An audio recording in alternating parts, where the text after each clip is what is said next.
Okay, we're going to go ahead and get started. So thank you so much for joining us for today's webinar, Getting More Winning Offers with Bridge Loans. Now, as we're going to go through a lot of information on this fantastic program, and I'm sure lots of questions are going to come up during the webinar.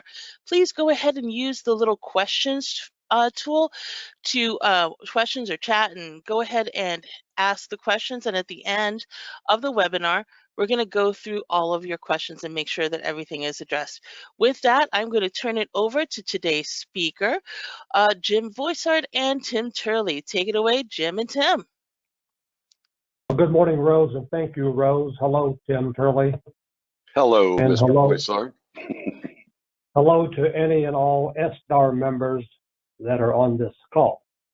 Today we're going to talk about bridge loans and how those loans can help you write more deals and win more offers and close more transactions. It's a very unique product that LendSure, one of the few lenders in the country that offers this program. There's a little photo of myself and Tim. We won't stay on that slide very long. Who's LendSure? We're a non-qualified mortgage lender. We're not a bank per se. We're a non-bank bank. We're based in San Diego, and we have been in business 6 years with centers now in Rhode Island, Georgia, San Diego, Utah, and Florida. The management team here has been together 20 plus years. Doesn't mean we're old. It means we're opportunistic and we're trendsetters because this product is unique and not many lenders do this one at all. So we'll talk about what is a bridge loan and how might that help you increase sales. How's the program work? What do you mean by two loans? What are the rules? Who qualifies? Who doesn't? And then Tim will get into the details of the loan program guidelines. The market's hot. We all recognize what's going on in real estate today. It's crazy.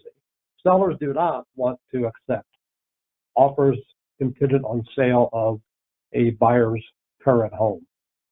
In fact, they're looking for cash buyers, as you all know. And if they want to move into the mortgage arena, they're looking for the person with the largest down payment when they accept offers.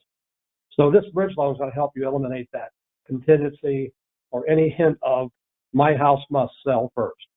So it's a great program for you to get around that large issue as it lays out in today's market. So a bridge loan to me is a person that is living in a property owned, they have equity, and they find a bigger house, better location, they're move-up buyers, and they also could be move-down buyers, baby boomers like me. I won't tell you my age, but I'm more than 60. Baby boomers might want to downsize and sell their California mansion and move to Florida and maybe buy a cheaper property. So it works for either scenario. So bridge loan is basically an equity out of property one and use that equity as your down payment to get the loan moving on the new property. How does it work? Property one borrower will have equity in their house. They need to lever that cash out and pay off the existing first, if there is a first. We're going to eliminate the first. On top of that, advance their cash. We'll give you an illustration. Say the equity is $500,000. We'll give them the $500, pay off their first. So that's one loan on the old, we call the departing property. The beauty of that loan is no monthly payment. I'll repeat that again. No monthly payment on loan one. It's good for a year. The payoff, the payback is based on the fact the home's listed and you, the realtor, the agent listed the property for the right price. And we all learned, I was a former realtor myself for 12 years.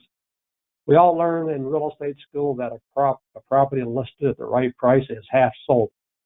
So in the bridge loan scenario, we want to list the property for what its true value is so that it can be sold so the borrower is not burdened with this property 12 months from now. As we said, the bridge loan pays off the existing lien. If there is one, cash out is advanced at the table so that we can do two simultaneous loans on the same day and we can maybe work on getting you 2 commission payments. Commission's a good thing, right, Tim? It's always a good thing to get paid, Jim. I'll bet you they all agree, but they can't speak to it. Bet they agree. So no monthly payments due on the bridge, just a single payment when the property's sold. Key is you have this borrower locked up in the sense that they've listed their house with you. And that would be the payback to loan 1. Here's a quick example. We'll call him Mike, or whatever name you want to use. Been in the property for 20 years. They find a new house Sunday afternoon driving around, and the spouse says, honey, stop the car. We got to see this house. Oh my God, they fall in love with it. Problem is they want to buy it, but they got the old house that has not sold. So they figure out what kind of equity they have. They figure out what they need to do to make an offer that will be accepted by the seller. And in this case, we have numbers of Mike's got $250,000 in the bank. He's got $500,000 equity in his house, and he wants to get a mortgage on the new house, no greater than $750,000. And you can see there it says it's worth $1.5 million. He wants a mortgage for half of that, so he can feel good about the payment. So to put all that together, he needs the equity out plus the $250,000, which would get him the $750,000 he needs to go to a close. He chatted with the realtor. He said, Mike, the market's hot. We got to come in with a strong offer. We got to have pre-approval. We got to show source of funds, and we can't have a contingency. So working with LendSure, you can do all of that. She also mentioned the builder, in this case, would not accept any contingent offers. So hence the bridge loan. Mike talked to a loan broker, loan finder, and suggested a bridge, found one of the few lenders that does them. That would be us. We put the deal together to close 2 loans. Central to this is LendSure must do both loans. You can't do just the bridge, because that loan's going to be paid off. And it's not really that valuable to us, really, but it's a great loan for the borrower to get into their new home. And that new loan is what LendSure is after, right? Right. So there's the breakdown of the home value of the mortgage. We just mentioned that. 75% of the value of the house is the maximum we'll lend on the bridge. We can lend more on the new property than 75% of the value. But as we look at the competitors that do these, the few that do, 75 LTV on a departing house, which no one's living in, is pretty aggressive.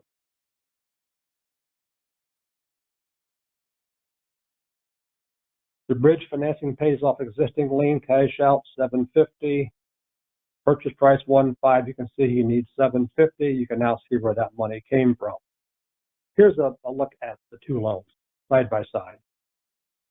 Take a second look at that. You can see the new rate is much more attractive than the rate on the first loan for the bridge.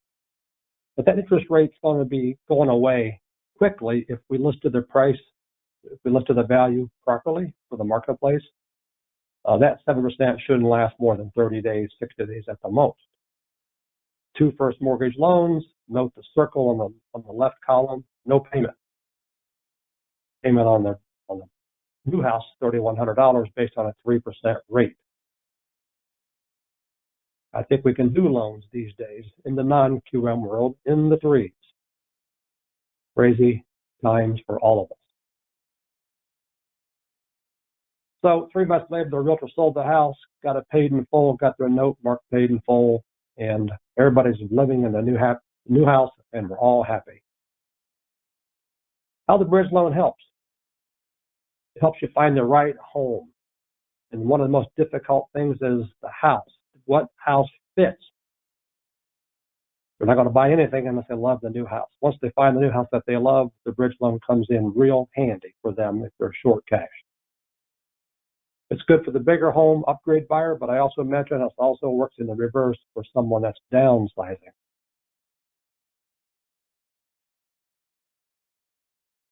We know they won't accept contingent offers, so we use this unique program. The other reason it helps is it helps the borrower get the best price. They don't have to sell their house in 1 weekend or 2 weeks or 3 weeks. you do get a full market exposure to get the maximum price out of the departing property. I'm going to let Tim take over and talk about some of these parameters and some of the rules we have around the bridge loan. Thanks, Jim. So as Jim said, the bridge loan is the loan that's on the departing residence, the house they're living in now, and it's a 1-year non-renewable loan, and basically the borrower is going to sign an affidavit at closing that they understand this loan will not be renewed and that they fully intend to sell the property. We have loan sizes from 150,000 up to 1.5 million, and we've actually done them a little bit higher than that.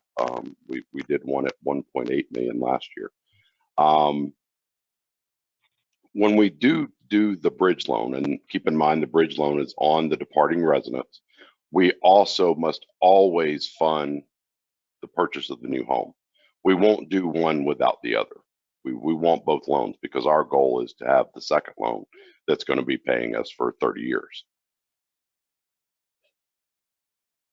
We're going to talk a little bit about credit requirements. The minimum credit score for our bridge product is a 680. And we don't want to see any major credit events over the last 4 years, and that would be bankruptcies, foreclosures, modifications, those type things. We also would like to see a 4-year 0 by 30 mortgage history. Our trade line requirements, we say 5 minimum trade lines with 2 actives. I think Jim will tell you that we do make exceptions to our guidelines, and we're not going to penalize someone for not being a credit abuser. So depending on what the trade lines are and how long they've been open, there is some flexibility there.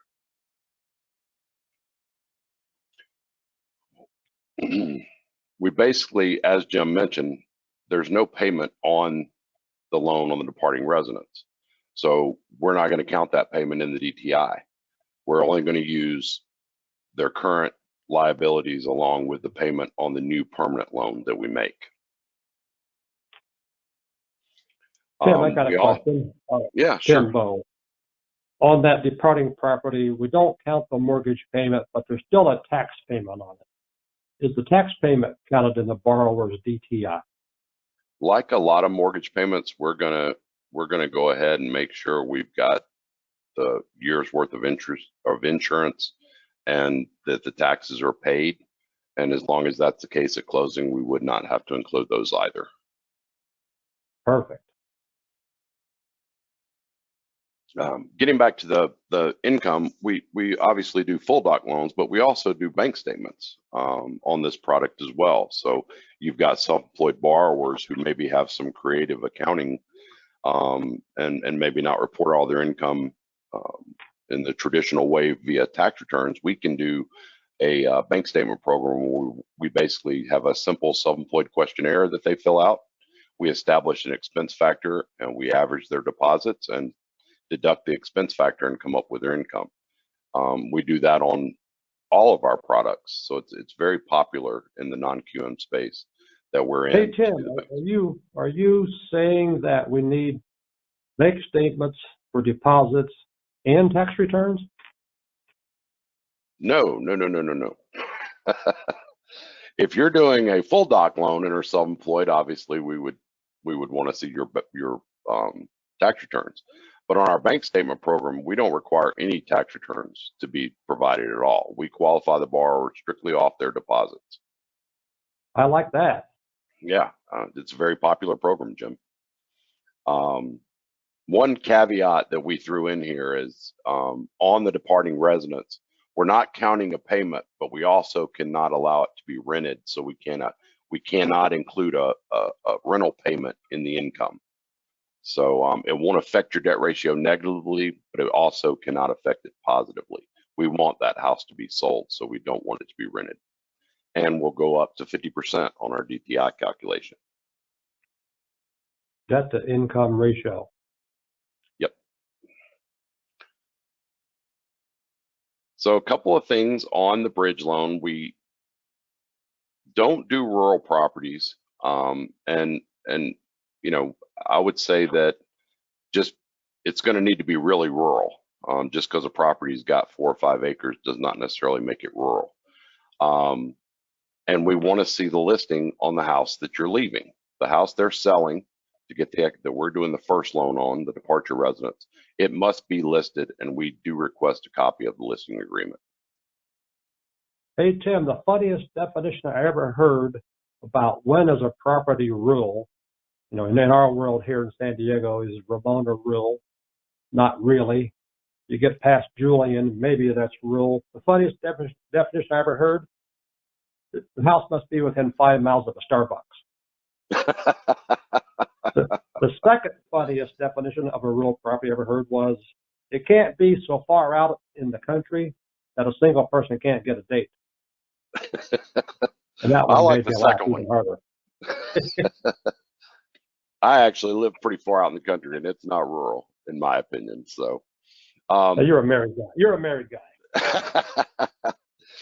well, the LTVs, as Jim mentioned earlier, on the departure residence, will go up to 75 if the loan amounts is 750,000 or less.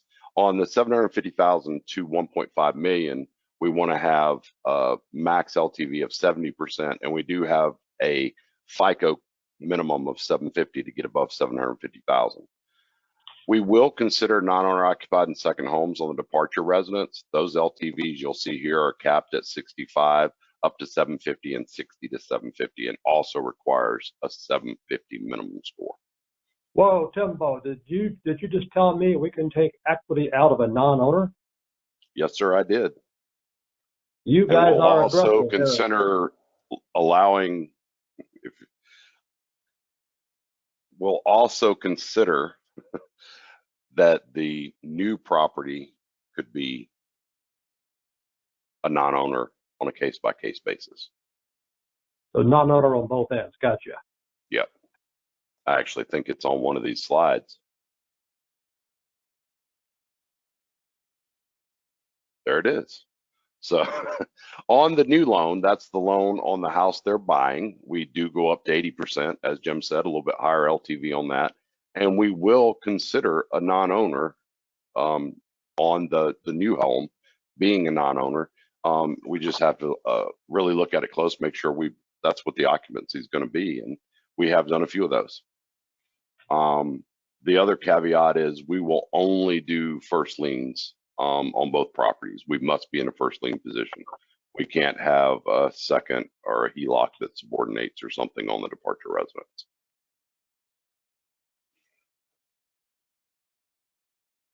First lien only. Got it. Yep. Okay, so real quick, that's the essence of our bridge loan. Hope you can find that useful in at least one transaction this year. Tell your peers. It could be two sales for you. So it's a great product. We don't live on just a bridge alone. Our bank statement program is designed to serve what we call the most underserved population in America, and that's the self-employed borrower who may have been in business for 2 years and not 5 or 10 years, and they need a loan. We don't necessarily need the tax returns. We can look at just their deposit activity, their expense activity, and base a loan on that alone. It's saved a lot of deals. It's made transactions happen that were going south.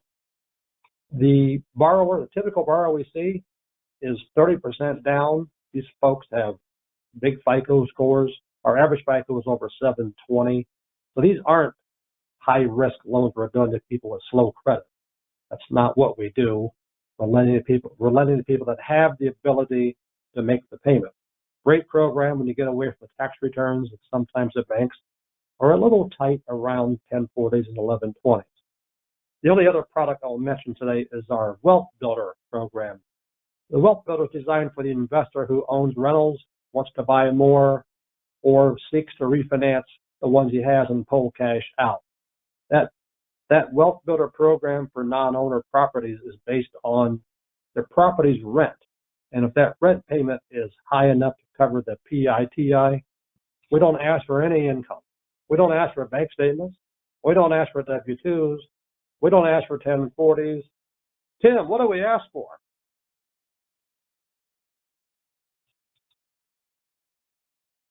We ask for very little. Tim must have left me. So that's the three programs we want to talk I'm about. sorry, The Jim, key- I was muted, but the only thing we asked for on the investor cash flow loans is the current market rents for the subject property. Current market rents.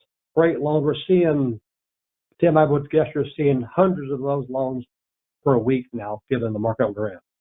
Oh yeah, that and the bank statement loans are probably our two most popular programs that we offer. And there's a lot of people that are buying investment properties right now, and we're seeing a lot of self-employed borrowers. As you said, it is probably the most underserved market or group of people that are out there trying to buy homes. I mean, if they're smart, they've got a good accountant and a good CPA, and they're writing off what they can for their businesses. And maybe their tax returns don't allow them to qualify in the traditional way. I would also throw out there that you also mentioned rates in the threes, and we do have rates in the threes. That's not a misnomer. And they come in, they qualify for a bank statement program, they get a loan that they couldn't have gotten through a conventional outlet, and the rate's really not that much higher. It's not like the subprime days of old, so to speak. That's not the business we're in now. And the other key point, these are 30-year fixed rate loans, other than the bridge itself. The other loans are 30-year terms. They're not balloons.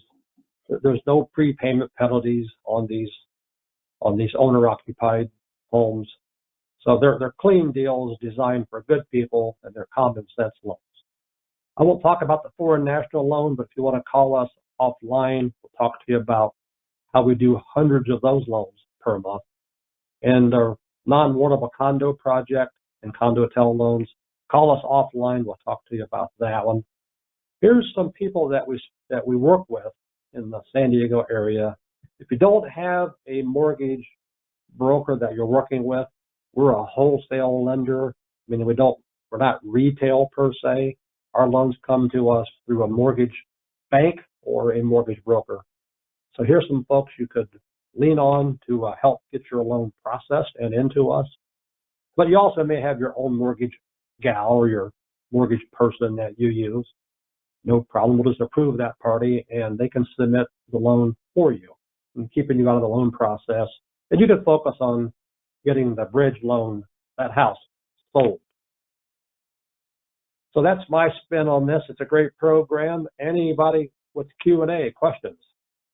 All right. Thank you so much, Tim. And if anybody has questions, please go ahead and type them into the questions tab, and Jim or Tim will be happy to answer them.